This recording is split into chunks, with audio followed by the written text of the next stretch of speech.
Steno Wale Babu welcomes you. Shorthand dictations in male and female voice from all sources like magazines, speeches, and editorials at various speeds up to 120 WPM for various departments like SSC, DSSB, CRPF, Delhi Police, etc. Please like, share, and subscribe the channel. Thank you. Exercise number 10. Several agricultural universities have carried out surveys and the results of these surveys are available.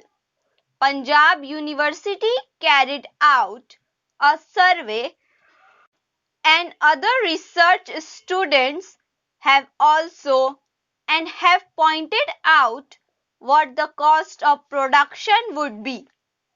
For instance, in regard to wheat, they have arrived at the finding that the cost of production would be in the region of rupees 320. Yet the procurement price is fixed at rupees 305. What is the justification for this in the face of the fact that the price of fertilizer, an important input, has been doubled? The prices have increased considerably and many types of pesticides that are in the market today are adulterated. What steps have the government taken to ensure that the pesticides that in the market for sale to the farmers are of the right quality and are not adulterated ones? Is there any machinery? In regard to drugs, at least in name, there is a drug controller in every state to see that the drugs sold are not adulterated.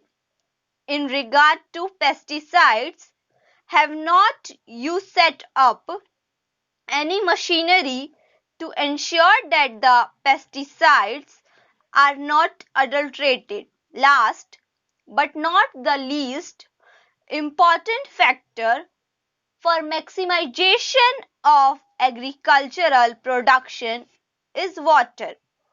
They say they have programs for increasing irrigation facilities. During the fourth plan, they wanted to bring in a considerable additional area under irrigation so that they could have assured water supply. They have similar programs in the fifth plan. Why is it that a number of these projects are not completed within the time schedule that is laid down?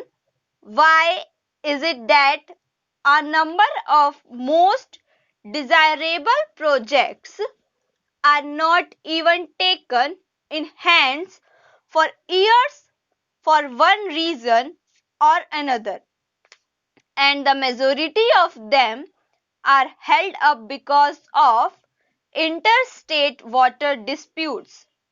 What steps have been taken by the government to resolve those disputes? They say that they have no powers. What is the good of their saying so when the ruling party is today in a position to pass any legislation that it desires even to amend the constitution as often as it likes, and yet it does not take steps to settle these issues which would result in self-sufficiency in food grains and also in respect of many vital cash crops needed for important industries. Why is it that we are unable to take any steps to settle these disputes and allow them to continue with no end in sight? A little while ago, I think a statement was placed on the table of the House saying that there were 157 projects outstanding in the scheme. Thank you.